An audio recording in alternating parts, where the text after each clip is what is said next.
For today's video nga pala guys, mga kauragon. Ito guys, stir fry tofu. Napaka sustansya guys kasi ito tokwa instead na mitang lutuin natin. Ito na lang yung tokwa guys. So wala pang 100 pesos yung nagastos ko dito sa recipe natin ngayon araw na to para sa lunch.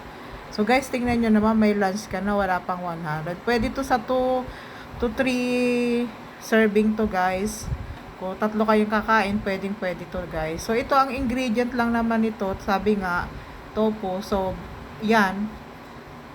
Bali ano lang to guys, 5 pieces na parang tokwa pero tofu kasing ginamit. So basta ganun guys. So mag-aanda lang tayo ng sibuyas kahit na maliit lang na size, tapos bawang, 4 na ano yung ngipin niya.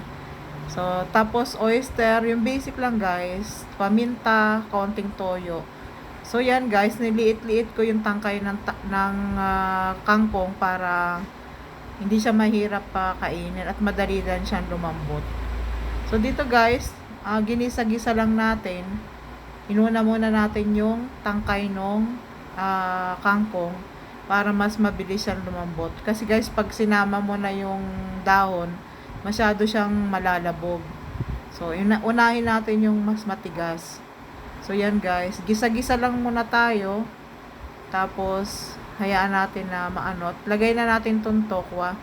Sa paghahalo guys ng tokwa, yung iba guys, piniprito muna yan. Pero nga dahil umiiwas tayo sa sobrang mantika. Ako guys, kasi pag nagigisa, hanggang 1 tablespoon lang ako ng mantika. Hindi na lumalampas doon. Para makaiwas tayo guys sa mantika yan, hindi na natin pinirito yung tokwa.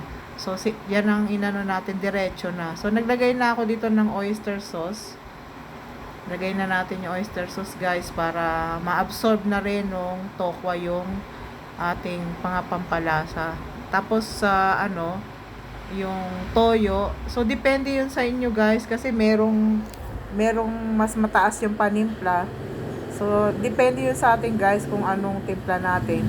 Lagyan na rin natin siya ng paminta. Halu-haluin natin siya para ma-absorb lahat ng tokwa.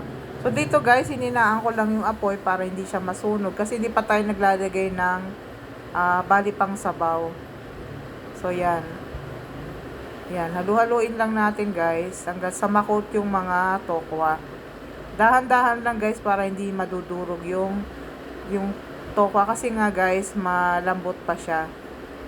So yan, dahan-dahanin natin ang paghalo. So dito guys na malambot na yung tangkay nung kangkong. So inilagay ko na guys yung dahon. Dahan-dahan din lang sa paghahalo guys. At nilagyan ko na nga siya ng kalahating baso ng tubig. At tinakpan na natin. So, yan na guys. At luto na siya. Ready na siya.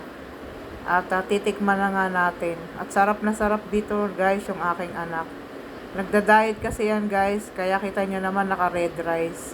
Naka-red rice kaming dalawa guys. Oh, so, yan guys. Ulam na to ng tanghalian. Imagine niyo guys, wala pang 100. May ulam na kayo. Thanks for watching guys.